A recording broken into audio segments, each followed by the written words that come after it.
ဆောင်စည်းကြစို့ကွယ်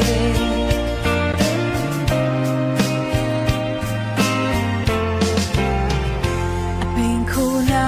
ရင်နဲ့ချွေသိပ်ပြေနေခဲ့ဖြစ်စဉ်လေးမှာဒီရင်ခွင်ကိုမေးရဲ့နေနိုင်နေလားကွယ်အတူနေစင်မထားခဲ့ကတိတွေအလဲဆုံးမမေ့နိုင်သေးရဲ့နေရဟောင်းလေးမှာပြန်လဲဆုံးစည်းကြစို့ကွယ်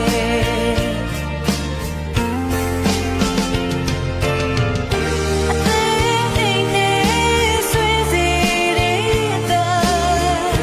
ဝင်းနေလေကြောင်ရောင်နေအမြဲတမ်းမိတ်ဆွေရဲ့